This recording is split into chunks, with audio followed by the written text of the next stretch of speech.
He's going to be interviewed tonight by David Gergen. David's a professor of practice here at the Kennedy School and the co-director of the Center for Public Leadership. And I'll turn it over to David to do a formal introduction and to take it away. Thank you, gentlemen.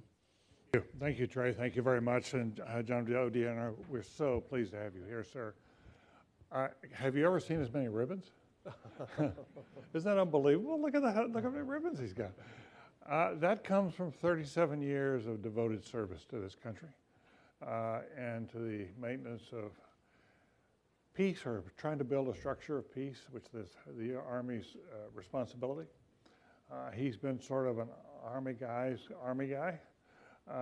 General Odierno is extraordinarily well respected and among military folks, and he's now the Army Chief of Staff after 37 years. I'd like to start, sir. This is we like to think of this as the foremost forum at Harvard, and it draws people from all over, and some will be very embracing, and some will be bracing. You can take your choice, but they'll, I'm sure, all be respectful. But we're delighted you're here, and I think we should start by asking you. This is partly going to be a conversation about leadership, partly about world affairs, but I think we're all curious to know about your own journey and how you came to be the Army Chief of Staff. What does the Army Chief of Staff do? Tell us a little bit more about that.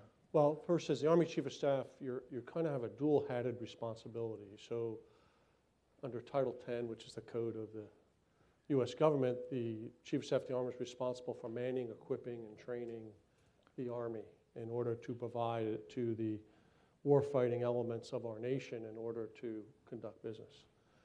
The second hat is you're a member of the Joint Chiefs of Staff. As a member of the Joint Chiefs of Staff, you provide a policy guidance and advice to the Secretary of Defense and the President, usually through the chairman, but sometimes directly to the Secretary of Defense and the President. And so that makes it a very interesting job because you're responsible for raising an Army, training it, making sure it's ready, but you're also responsible for policy and military advice to our policy decisions that are made inside of the government. So it's a very interesting and sure is fulfilling job. Well, along the way, I'm sure you've met the Deputy Secretary of Defense. Ash Carter was a member of the faculty here until he went directly to Washington. And the woman who is his Chief of Staff, Wendy Anderson, was on staff here and a student here in years past. So you have a lot of friends from the Kennedy School who are right there in the building at the Pentagon. Now, where'd you grow up? I grew up in Rockaway, New Jersey. It's about 30 miles from New York City. And went to public school there? Went to public school, went to public high school, and then went to West Point? Then went to West Point. And how did West Point a transformative experience for you? It was. Now, this was during a very interesting time. I went to West Point in 1972, I entered, which is still during the end of the Vietnam War. It was not a real popular thing to be going to the United States Military Academy at the time. And what was interesting for me is I didn't come from a military family. My father served in World War II.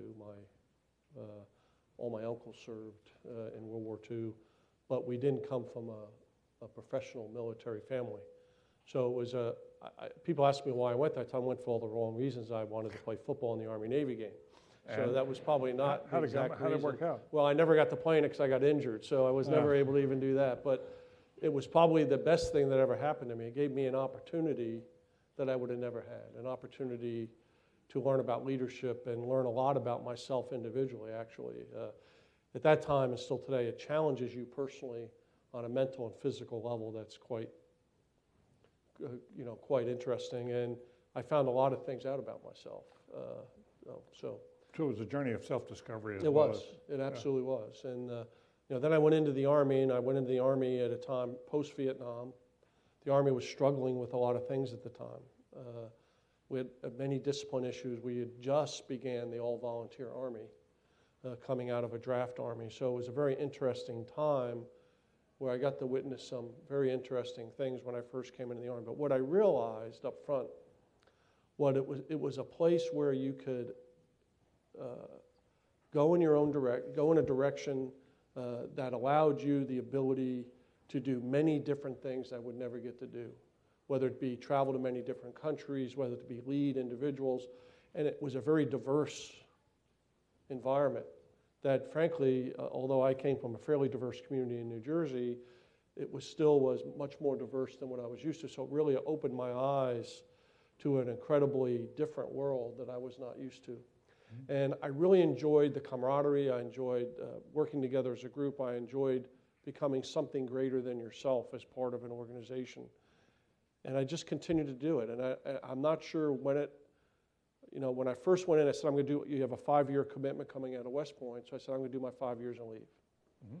Well, soon it was 7 years, it was 9 years, it was 12 years, it's 15 years, and now it's 37 years. I'm not quite sure how I got here. But what I do know is I've enjoyed what I've done, and I've had incredible opportunities to meet a diverse amount of people in a diverse amount of situations. And I always felt like I was giving something back. And I think that's what meant a lot to me. Yeah, you've had a family, but you've had a peripatetic life. People don't realize just how often military officers are uprooted by the various assignments. How many homes have you had in 37 years? We moved 24 times. Moved 24 in 37 years. I have three children. They're all grown now. And my oldest son went to 4 high schools, my daughter to 3, and my youngest son, who they say did not get the full experience, only went to 2 high schools in his time. So. That's a lot of moves, and your wife forgave you for all that. You know, what's interesting is one of the things I talk a lot about is, my wife, who was a very successful person in her own right, really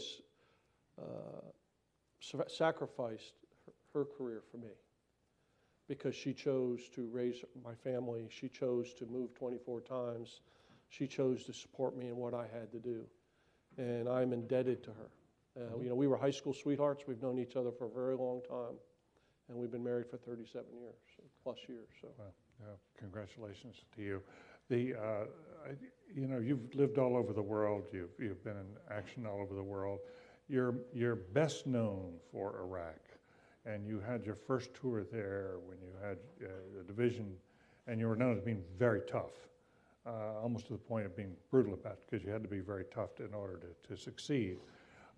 And yet, when you came back for your second tour, people thought that you were the best of the conventional thinkers. And then, as the Washington Post reported later on, you became the most interesting of the unconventional thinkers in your second tour there. And you really took on the establishment to say, we need to increase the forces, we need a surge. What brought you to, I'm interested in how you made that conversion. I don't consider it to be a conversion. I consider it to be your ability to adapt to the situation that you're given. When I first went into Iraq the first time, my division went to the most difficult area in Iraq at the time. We had the area where Saddam Hussein was born, where he grew up, and where all of the leadership of the regime resided and their families. We also had the area that went all the way out to the Iranian border that caused problems with the Iranians as they were trying to gain control.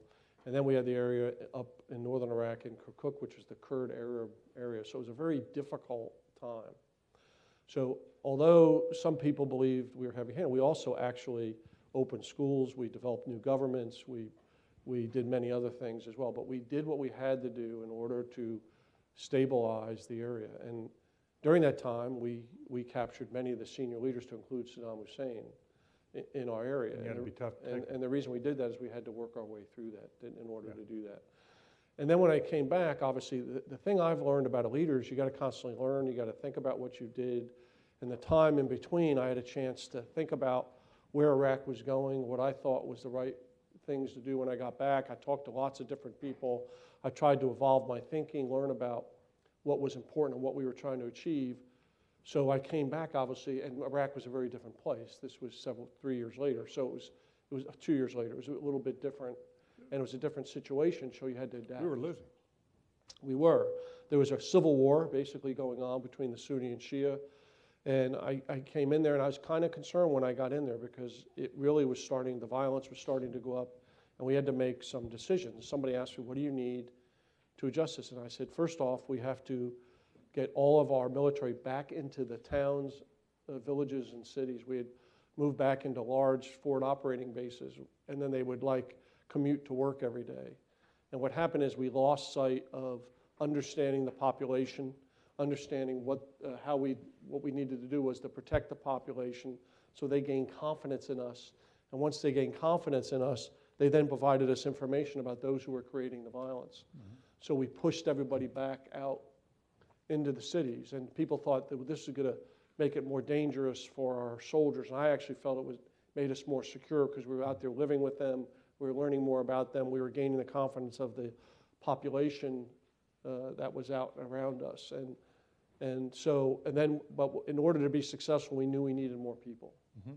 And so, although it was not popular at the time, we went back in and you had asked. strong resistance up the line. We did. Yeah, but my assessment was that we needed it. It was very interesting. I got a call. So before I did this job, I was the military assistant. I was the assistant to the chairman of Joint Chiefs of Staff. In that job, you're the military advisor to the Secretary of State. And so I did that for 18 months. I was military advisor for Colin, Powell for 4 months, and then Condoleezza Rice for 14 months. And when I got back over there and I was asking for more people, I got a call one night, and it was Secretary Rice. And she asked me, she goes, I'm not sure I can support this. I'm not sure it's something I want. We had a long conversation. I explained to her exactly why I thought it would work. I told her why we needed it. I laid out several details. And later on, she told me that conversation changed her mind.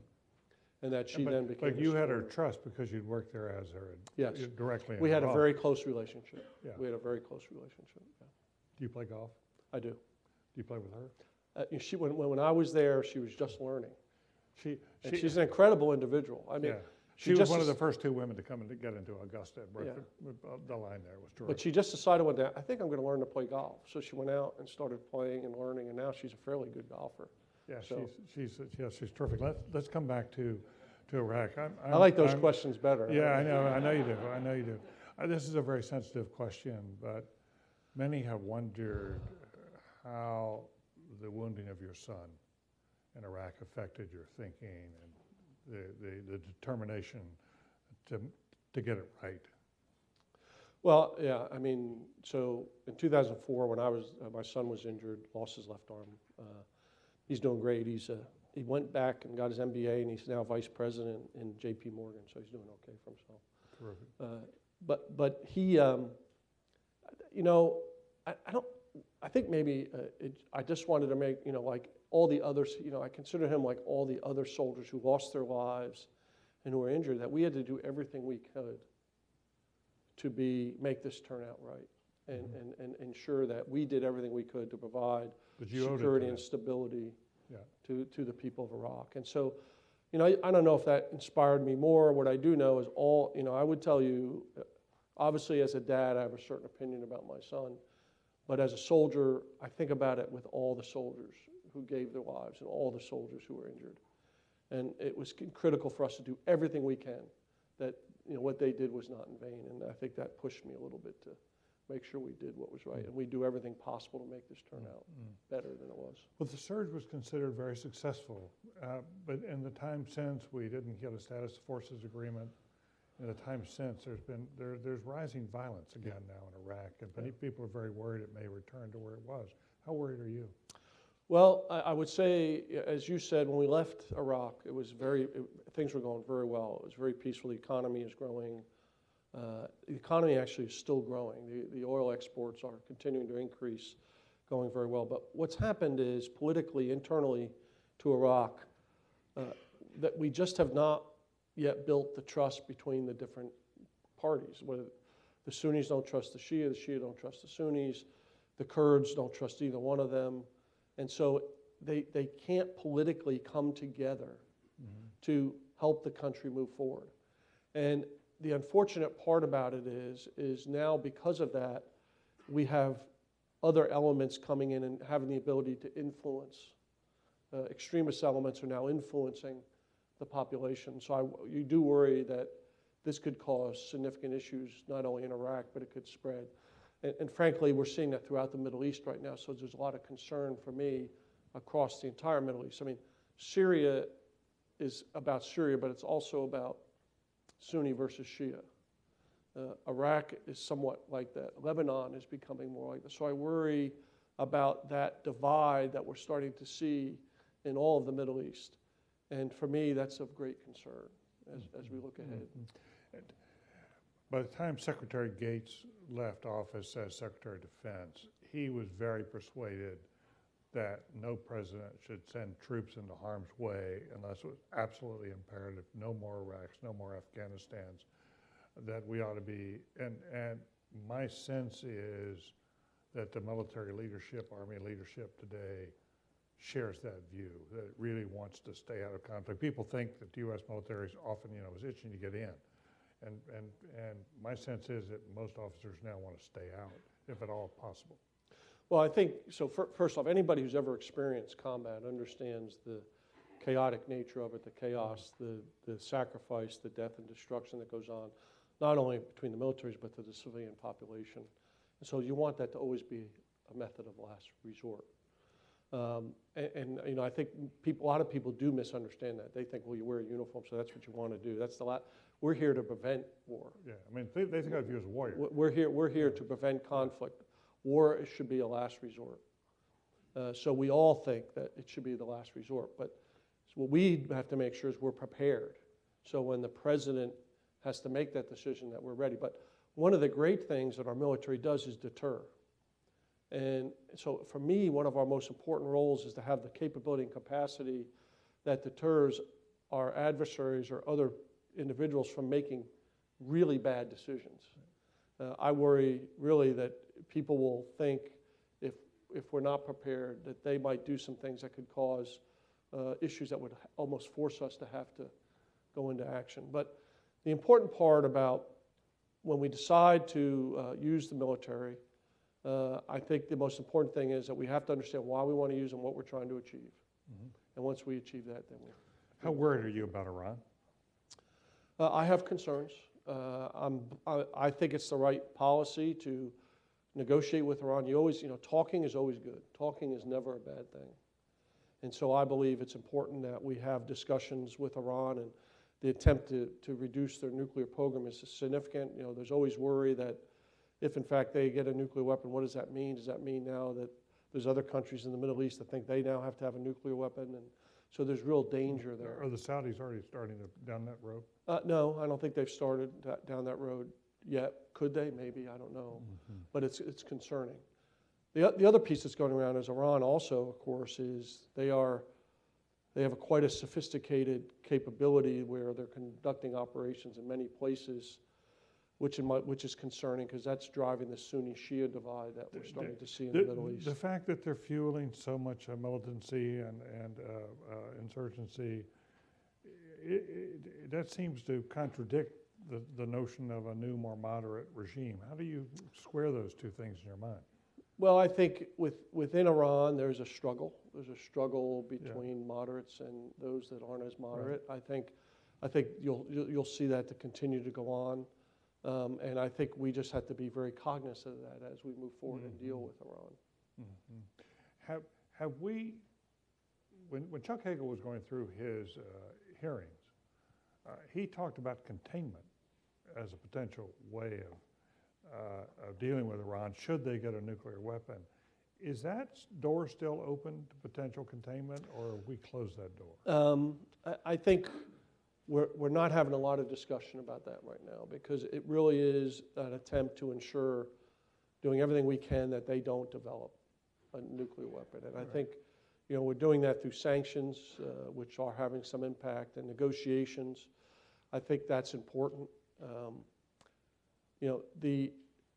I think it's important for several reasons. One is what we don't know is, again, what is the second, third order effects if they decide to attain a nuclear weapon? What does that mean? Mm-hmm. What does it mean to the rest of the Middle East? What is the reaction that the rest of the Middle East will have? And I think it could create great instability. So I think we should be, as we are, focused on that now, and then think about if it happens, what's next? Because I think there's other players besides us that could make some decisions that could impact security if that in fact occurs. Right. Have the sanctions been effective? Everything that the intelligence that I see is that it is having an impact on the population inside of Iran. Do you think that's what's driving them toward the peace table? Or I don't know. I hope. I don't know. We could be dealing with a fake. I mean, they could be a head fake. Yeah. I mean, I think for us it's difficult to understand that. I think it could be as a result of the sanctions. It could be, a fake, but again, in my mind, it's still important to have the conversation, because you don't ever want to leave a stone unturned when you're dealing with a country that might have the potential to develop a nuclear capability. So I think for us, it's incredibly important that we continue to negotiate with them, that we continue to pressure them through sanctions to understand that it's not acceptable to the international community. And I think the important part of what's going on is it's not just a U.S. solution. It is an international community effort, and I think that's important as well. Tell us about the environment you think we're going to find in the world over the next 5 to 10 years from a national security standpoint. Well, I think several things as you look at it. I think you take it by region, it's a little bit different in each region. I think as you think about the Asia Pacific, it's about sustaining our influence in the Asia Pacific region. It's important to us economically. It's important to us to have strong partners.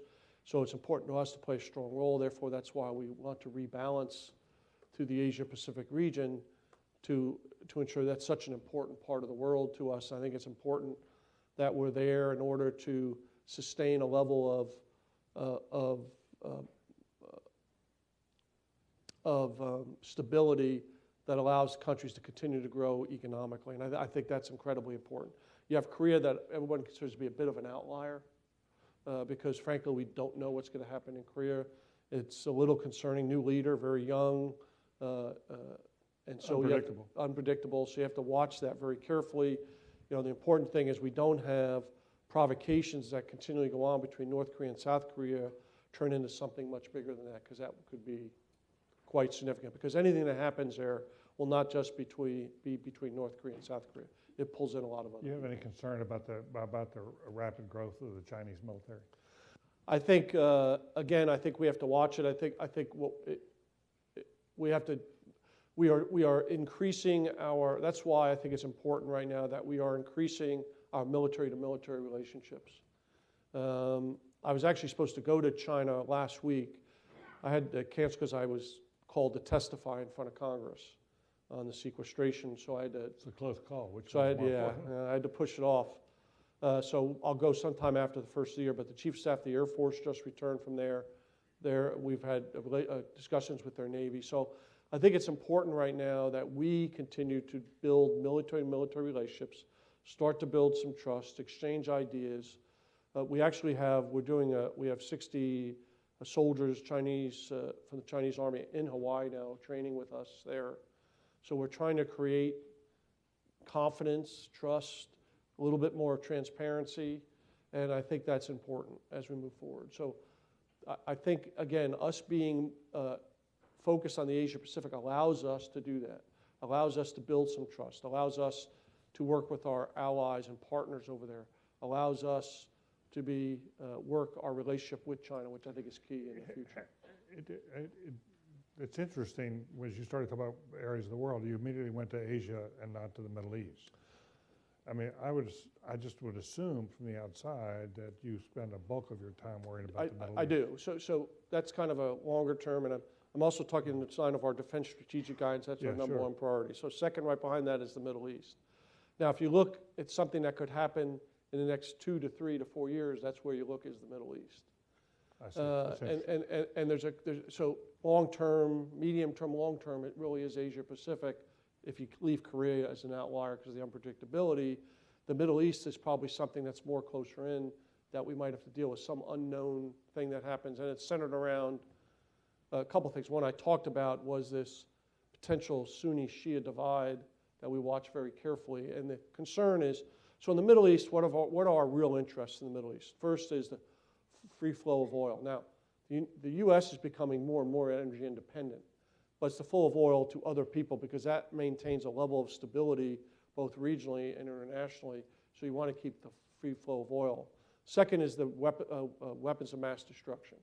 You want to make sure that they don't fall into the wrong hands, and you want to make sure that they're under control, so that's the second most important concern. And then the third is terrorism, is our ability to continue to combat terrorism in the Middle East. And they tend to move towards ungoverned areas within the Middle East and even North Africa. And so they're somewhat connected when it comes to that. So those are our three priorities. So as you look at the Middle East today, with this Sunni Shia divide, what does that mean? Well, it means maybe you have extremism that will exploit that divide. And does that mean terrorism, increase in terrorism, and what's the impact on the United States? Does that talk about the potential of loose weapons of mass destruction, which is why the chemical weapon stockpile in Syria is so important? So it's all interrelated. So for me, that's important. And then you have what we call the Arab Spring, which is obviously now running into the second and third order effects of hiccups, as we call it. As you look at what's going on in Egypt, the concern there. There's some concerns in Tunisia, concerns in Libya hasn't gone very well. And a lot of that is because the government does not have the infrastructure and capability to sustain itself, at least in Libya, maybe a little bit in Tunisia. And so it's about now building capacity there that allows them to move forward with the Arab Spring. So there's just so much uncertainty and so much going on. Obviously, we think, in my opinion, the next 2, 3, 4 years are critical in the Middle East. You also have increased violence in the Sinai, which is concerning terrorism. Obviously, you worry about the Israeli-Palestinian relationship. So there's so many things there that could happen. It certainly is a concern that could affect our national security interests. Interesting. You have let's if we might shift a bit, and we're going to go to questions from the floor soon, but I wanted to talk a little bit about leadership and your new strategic thinking that you in this last month or so, you've been out front on this. And I was interested in sort of, first and foremost, you've put the need for adaptive leadership as a commitment over the next 5 years. Tell us why it's so important and how leadership needs have changed in terms of the individual. So there's a couple things. So if you just look at the world today, it's growing more and more complex every single day. Right, and very dynamic. And very dynamic. And this complexity and the dynamic nature of the world requires leaders who are capable of dealing with diverse problems simultaneously. And we have to make sure that our leaders are prepared to deal with that. So what am I talking about? So, when we talk about the future and the future environment of conflict, we talk about the joint interagency, intergovernmental, multinational environment. And so let me talk about that just for a second. So we need to develop leaders that can operate in that environment. So joint is, understanding the Air Force, Marine Corps, Navy, working together as we go forward. We're pretty good at that. Interagency, we've learned over the last 7, 8, 9, 10 years that it's going to take an interagency effort to be successful. So our ability to work with the State Department, our ability to work with the Department of Justice, the FBI, the other 3-letter agencies that we have are very, very important for us to be able to work and solve our problems. Then we have intergovernmental issues, which could be, working with other nations, working with allies, working with regional contributors, working with non-governmental organizations, working with the United Nations. All of those are going to be involved in any operation that we're involved with. And then we have to be able to work with multinational partners. So you have to understand what their capabilities are, what are they willing to do, what can they do based on their own nation's interests. So we have to develop leaders that can operate in that environment. And what's happened is you throw on top of that what I consider to be the biggest dynamic that's occurred, which is the increase in the ability to pass information around the world so quickly. I call it, we now have to operate at the speed of Twitter. We have to consider that as we go forward with our operations. So what that means is, from a very young level, lieutenants, captains, sergeants, you might get involved in something that becomes a strategic situation. So we have to develop leaders that can be adaptive and react and operate in these environments. So that's why it's so important for us. And so we have to adjust how we develop leaders. We have to make sure they're just not, they have to have a foundation of military leadership that allows them to do the things we ask to do as leaders, but then they have to expand that to social, economic, cultural. They have to be a lot more than warriors. Much more than warriors. Yeah. So how do you actually do that? What's the secret sauce to preparing? Well, there is no secret sauce, but there's a couple things that we are doing. So we are reviewing everything from the time you start. For example, if you're a cadet at West Point or an ROTC, we're looking at what are the curriculums we have. We're adding critical thinking courses at the United States Military Academy. We're adding cyber courses. We're adding other things that enable you to understand your environment. As we get into the Army, we're adding things to our officer basic course, our command and general staff college, our war colleges that allow you to think about this, discuss it, and learn more. But but probably just as important, as we assign officers and non-commissioned officers, we are going to do a much more broadening assignment. So, for example, if you're an infantryman, you'll start out the first first 5, 6, 7 years, you'll be focused on infantry. After that, we want to broaden you. We'll send you to an assignment in the State Department, or we might send you to assignment to another nation, or we might send you to an assignment working in a joint capacity, or we might send you might send you over to work in the Department of Treasury or something like that, or we might send you out into a university environment. So you get the chance to understand the different dynamics that you're going to have to deal with. And then we bring you back in and you go to an Army assignment. Then we put you back out there again in something that's a bit different. So what that allows you to do is understand the complexity of the things that we're going to want you to do in the future, and it better prepares you to operate in this environment. It sounds like from your point of view, it's really important to have continuous growth, Right. continuous learning, That's right. and expansion of capacities Yes. to broaden your bandwidth. That's exactly over time. Now, how do you actually help people understand how to do things, how to manage well, how to hit the ground running and actually, accomplish things as leaders? And you need the academic theory, but how do you actually teach them how to do things? Well, that comes through experience. So it's about having an organization that allows you to learn, allows you to make mistakes, and allows you to relearn. Mm-hmm. And I think about the things I did as a lieutenant. Some of them weren't very smart, but I had people who were there to assist me, mentor me, help me, discuss things with me, to help me adjust my thinking or to understand what I might have done wrong. All of the training that we do, we do after action reviews. And we started this some time ago, and it's very critical. So you have to be very thick-skinned, because there are going to be people that come and tell you, you really screwed this up. And you have to understand what you did wrong. And this is how you might want to do it. Look at doing it this way. Look at doing it that way. And so it's a combination of educational learning and then experiential learning and constant feedback that allows you to continue to grow and learn as a leader. Do you have any advice for how we could do that in the civilian world? Well, I think we have some advantages.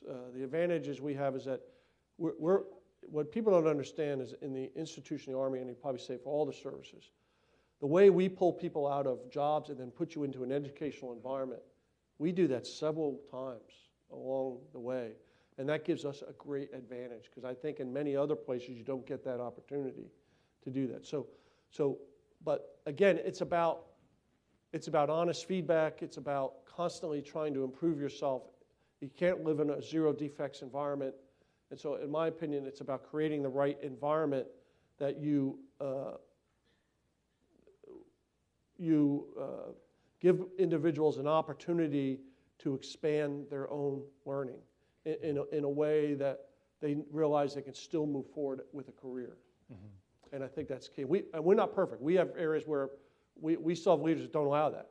Yeah. And we have to find those and make sure that. And civilian institution like this one, we can do the academic. That's easy. That's sort of built in. What the hard part is how you teach people how to do things, how to get things done, how to manage well. We don't have the capacity to provide that field experience in the same way. That's right. And it's a harder task. But one way to do that I would just say, what we like is the interchange. So the fact that there's hundreds of military, maybe thousands, I don't know, but there's here that have experience. Mm-hmm. That come to school here and many other places. We do. We have like 275 veterans on the campus. Yeah, so sharing that is important, but also share. So the opportunity to interchange ideas with people who have experienced those kind of things, I think is helpful. We need that as well. That's important for us. Well, the military veterans in our classrooms are really making a difference at this school, the business school, and the law school. Yeah, everybody's aware of that now. Let me ask you about something that's been interesting, because you were trained as an engineer. You went to NC State to get a master's degree. You got a couple of master's degrees, really. And yet, in your speeches and your conversations, you seem to show a real appreciation of history. You thought about that. Is that something you've sort of done on your own? You'd like to read Well, I mean, in for- the past, for- draw from the past? Is that part of your leadership? It training? is. So I have a reading list, that I publish that I tell all my officers they have to read. I've Oh, asked. you do? Yeah, I publish. I actually have to update it. I'm supposed to update after 2 years. I haven't updated it, but Could I'm you going share to that do with that. us? Yeah, I will. I'll send it to Yeah. you. But it talks about critical thinking. It is about leadership. It's about understanding historical references in different regions. It's also with readings that look forward. So I'm reading Kissinger's book on China right now. I just finished a book with Omar Bradley about his career. It is important to think of history because, when I read the book 1776 by McCullough, as I was reading, I said, George Washington had the same problems we have today. Yeah. He was complaining about the press and Congress. We do that quite often today. and that he wasn't getting the support that he needed in order to accomplish the mission that he was given. But it's important to realize and put that in perspective and understand that people have gone through, although the environment's different and where the world is might be a little bit different, people have walked in your steps forward. So it's important to understand that. And then it allows you to look to the future and say, okay, now how does that pertain? What they said, what I'm learning, how does that now allow you to look forward? And sometimes that's the most difficult thing, is how are you willing to look forward and say, how does this translate? This is how I see the world. The one thing we're not very good at is predicting the future. We're lousy at it. We have never fought a war that we thought the military, we've never fought a war we thought we were going to fight. We always fought something else. And the quotes I like to throw around today because of our budget issues is, if you look prior to World War 1914, people said we'll never fight another war. Technology is advancing, it won't be worthwhile. Then we get into World War I. Then after World War I, the war would end all wars. We'll never do this again. World War II comes. We're going to go into nuclear deterrence. We're never going to fight a war. And then only 5 years later, we're in Korea fighting. So we're not good at predicting the future. The force that we fought Desert Storm and in Iraq and Afghanistan with was a force that was built for the Cold War against the Soviet Union in the 80s. And then when the Soviet wall came down, okay, we don't need that anymore. Then all of a sudden other things happen. So so that's why adaptiveness is important. It's about understanding history and then trying to project forward what you think you might need to do and what is the kind of army I need to have. And that's the biggest challenge I have as the chief, is trying to think forward, how do I direct people to help us where we want to go? What is the kind of capability our country needs and the president needs as a last resort in order to maintain the stability and security that we want for our nation? Let me ask you one more question and let's go to the floor. The military, the Army has had a great deal of success at integrating racially. That same success has not come with regard to the treatment of women. How are you going to deal with this? What's the problem and why is it so elusive? So what's interesting is, women are making great, so for example, this has happened during my time in the Army. So when I went to West Point, there was no females. They came, actually, I graduated on June 2nd of 1976. The first female walked into West Point on July 1st, 1976. When I first came in the Army, there were very few females that were in the Army. They were there, but there's very few. So we're in a period where this has grown over 40 and 50 years. And so the opportunities have grown tremendously for women, and they're going to grow because we've now opened up all combat MOSs to women. Now, we're not going to execute that till the end of 2015 because we're studying it and make sure we set them up for success so they can be successful in operating in any one of the entities that we have in the Army. So we're still evolving with women. So the second piece to that then is this part of sexual assault, sexual harassment. And so for us, it's about changing the culture. So we can come up with all different ways to try to have anecdotal fixes that we think might fix the need. But the bottom line is you have to change the culture. And it's up to us to make sure as an institution that from the time you come in, and we get people from all different parts of society. When people come into the Army, they come with different thought processes. They come with different backgrounds. One of the things I learned, I was very naive when I first came in the Army. I came from a very strong Italian family. I had a mother and a father. I had a grandfather. I had uncles. I had aunts. Very strong family back. And I assumed everybody had that. And I soon realized that is not at all the case. And in fact, in the Army, we get a lot of people who don't have two parents, might not have any parents, might come from very different backgrounds, socioeconomic backgrounds.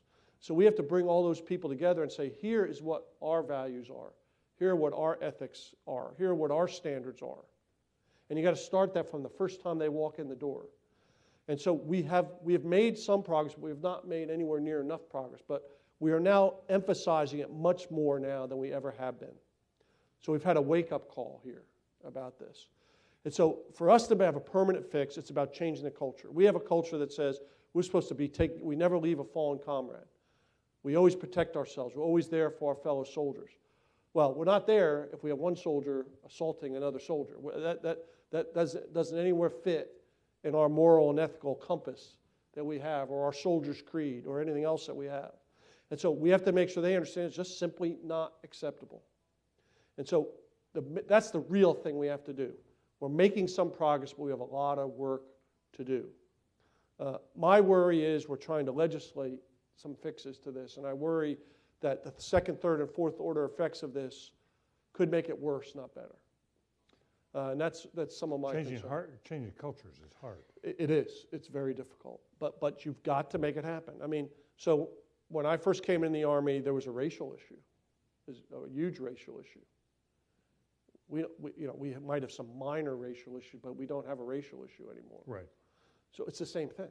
Mm-hmm. And so we can no longer have this thing of sexual harassment, sexual assault in the workplace. And and the Army's not the only place it occurs. It occurs in lots of other places. But I think people expect us. It should not happen because of who we are and how we have the ability to change things. I think it's up to us to make sure that we create an environment where women can succeed. Because the bottom line is, as I look to the future, I look at talent in the Army. I need every talent. I need that talent of the females that we have in our nation, of what they bring. We need that talent in the military. Do they bring aspects of leadership that are different, somewhat different from what the men They bring a work ethic that I think in some cases is different. I think they bring a leadership capabilities that are different. They bring a determination in some cases. They're often thought that women are very, very good at collaborative effort. What they're able to do is go into situations and be able to work with many different types of groups to come up with solutions. Where sometimes males, they want to be the alpha male kind of thing, and that works against us in many cases. So but the bottom line is we got to utilize. There's such incredible talent, both educational talent, physical talent, leadership talent that we need.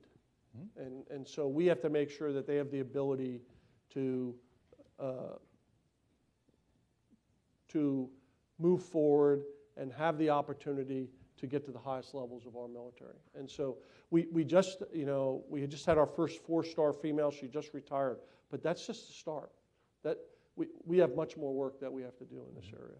Well, I'm proud to say we have a retired Air Force general now, Dana Bourne. I met her this morning. You did? Yeah, good. I did. Terrific. Well, she's been wonderful. She was the first flag officer at a military academy. Yeah. I think she was the dean at the Air Force Academy. She was dean at the Air Force Academy. We're proud to have her here.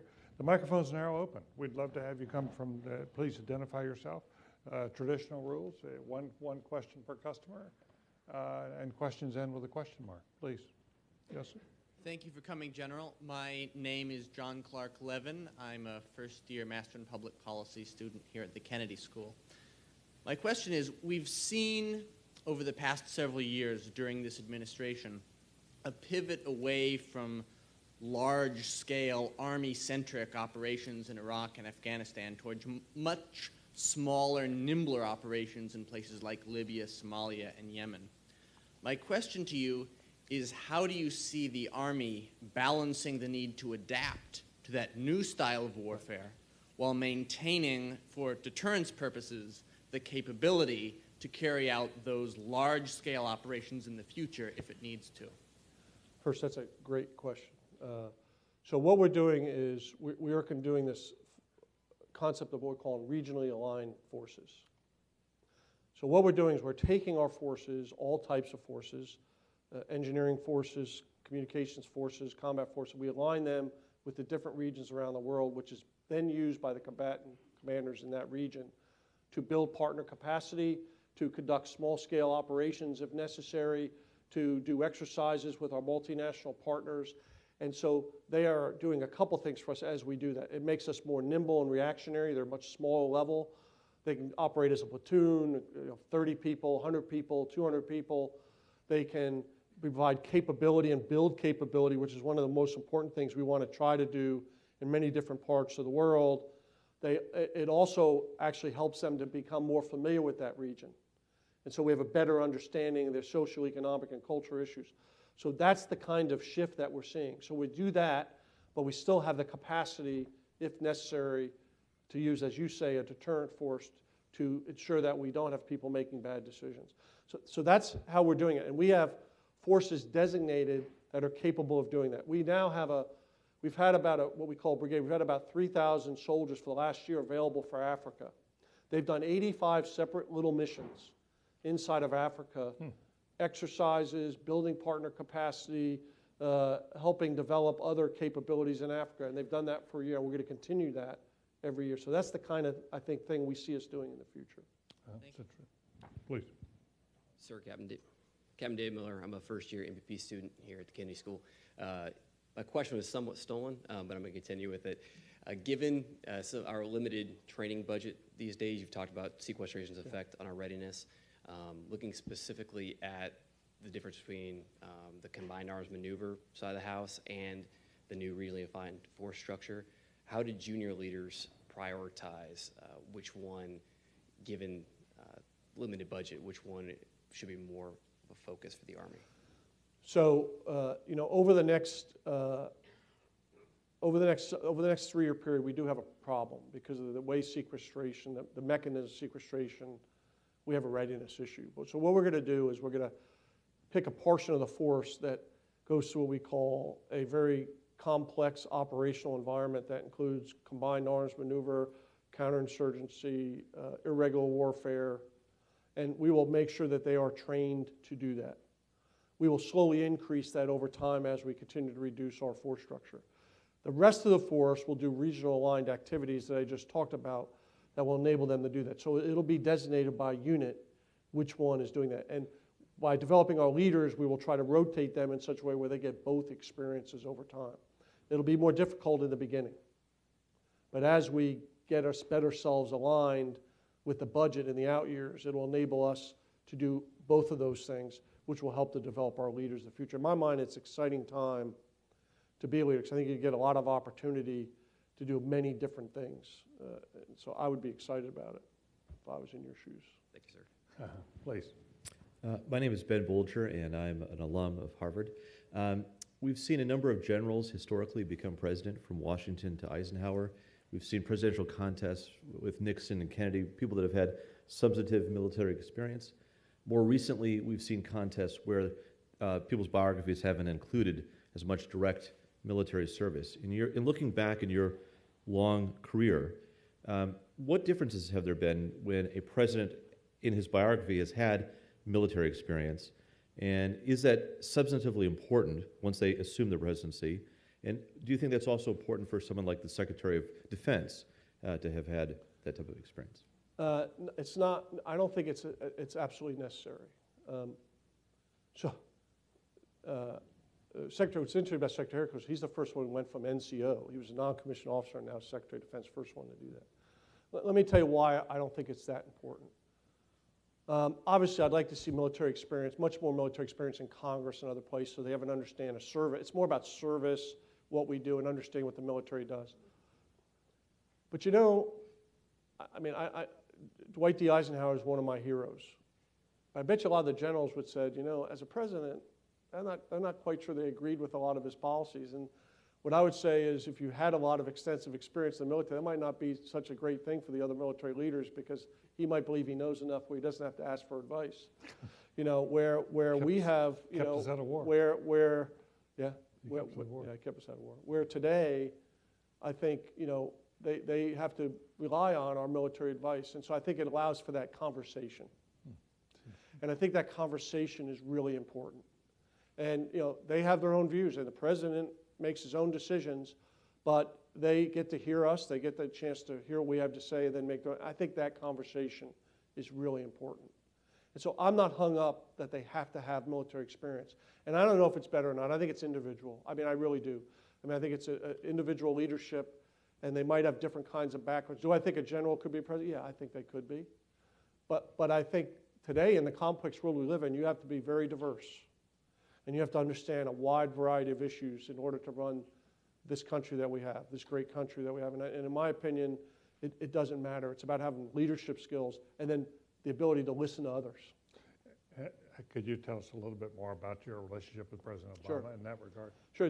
I've had a very interesting, so the thing I'm most proud of was I was the commander in Iraq when the new administration came in. So I was sent over there by President Bush, and I was there for about 6 months under him.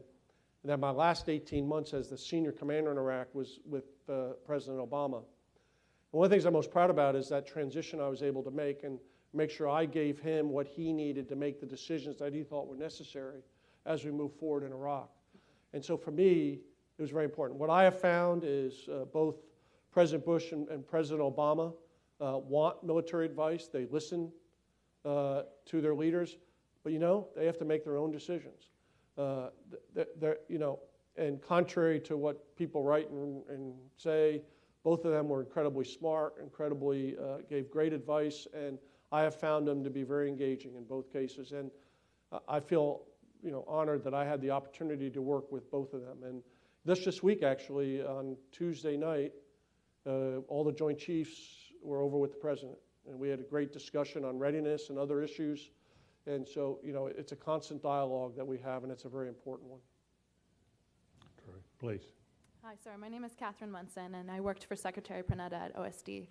My question, I think, is kind of coalescing on all of the last three questions. In times of budget austerity, given that we're going to really need a lot of creative problem solving, how can we create an environment that is creative, looking at these problems on a civil-military dynamic? How do we harness all of the value that's at the table? It's hard. And so one of the things that's most frustrating to any of us that works in the government, especially in the Pentagon, is I would love to be a CEO and really control my own destiny and be able to just worry about the board.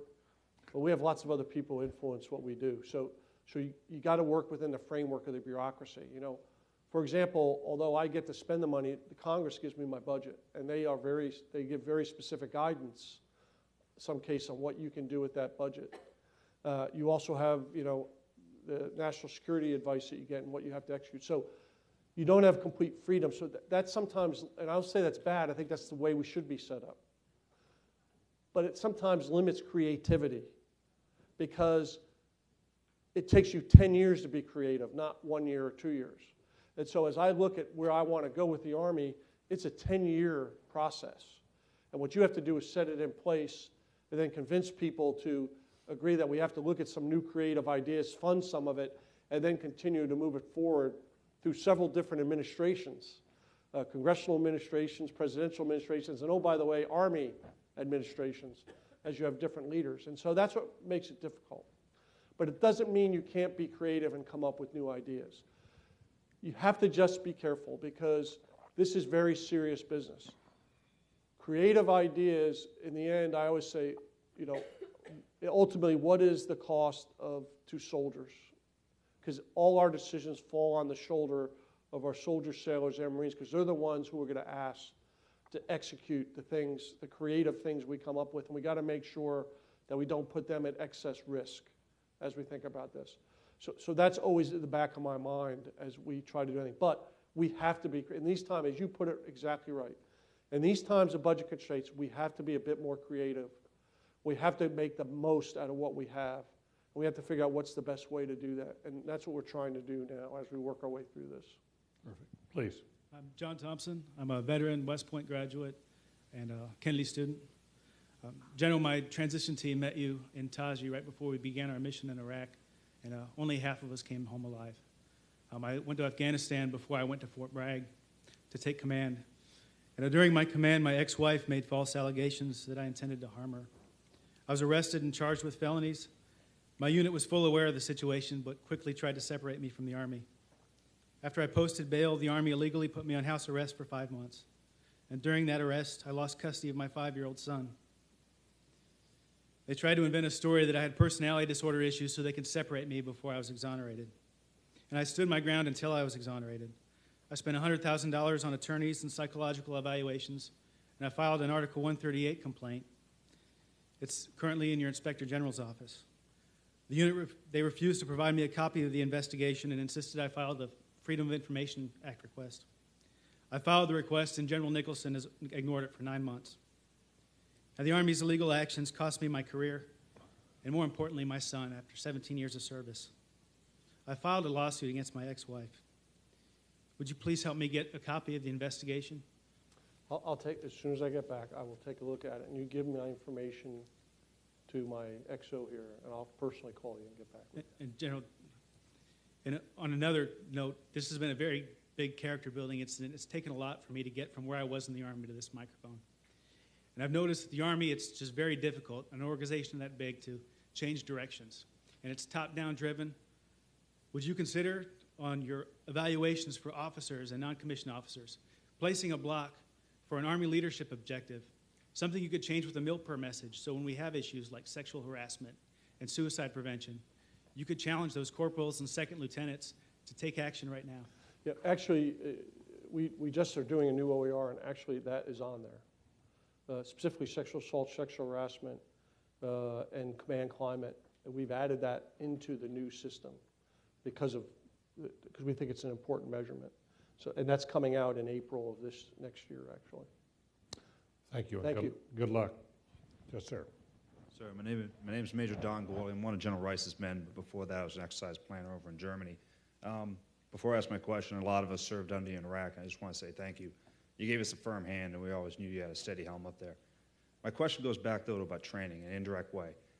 If you could imagine that all your 3-year combat training centers just disappeared, and you didn't have a 10-year program, you got to rebuild it the way you wanted to, what might it look like, sir? It's an indirect way of asking you about how you see the future of training and where we need to go next. Yeah, I think, so what we're trying to do is it's about building this complex environment that I've tried to describe here a bit. And it's an environment that would require simultaneously doing some level of combined arms maneuver, nation building, insurgency, and deal with irregular warfare.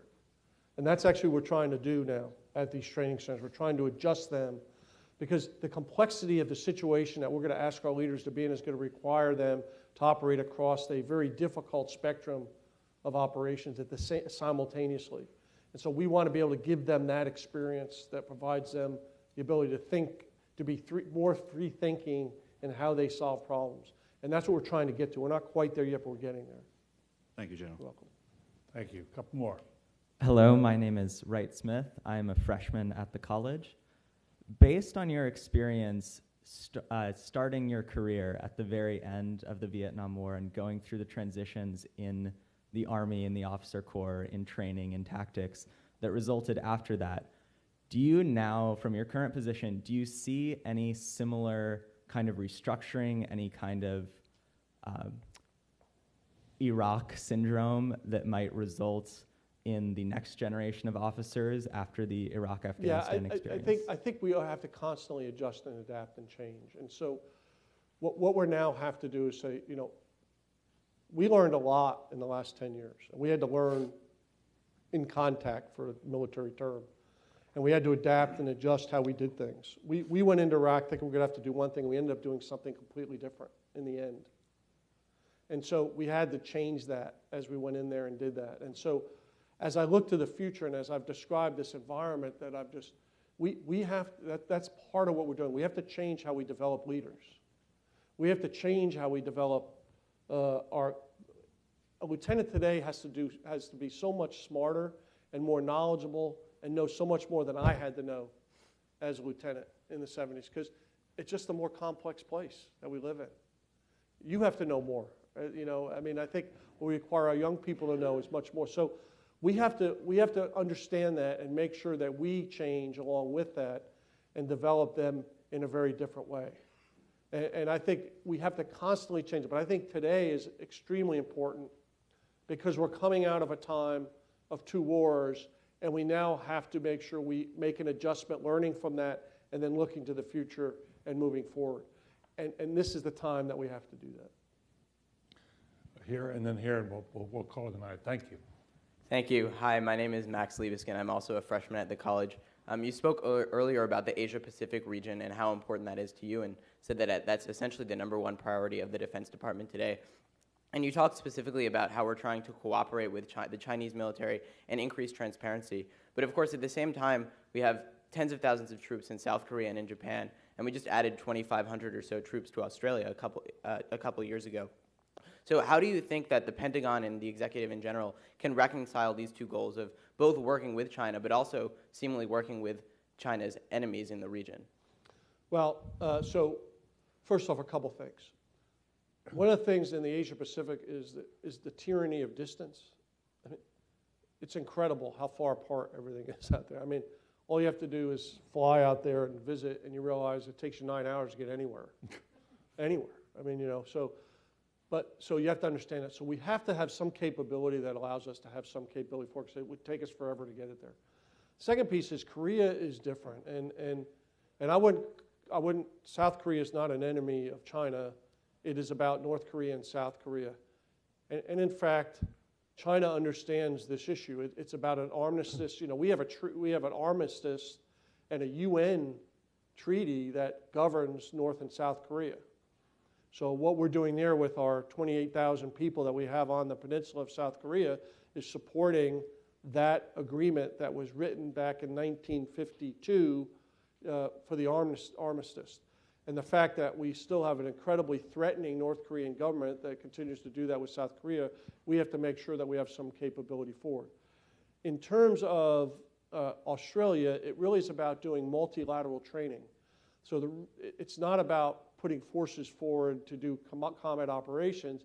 It's about putting forces forward in order to do multilateral training and build capacity of other nations. And hopefully we want that part of that multilateral training to be with China. So I think that's part of what we're doing. We've not added anything to Japan. I think you might be talking about Okinawa with the Marines.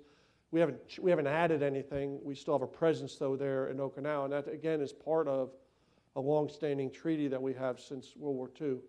And so that's about just maintaining a capability that allows this balance, in my opinion, to continue in the security environment in the Asia-Pacific.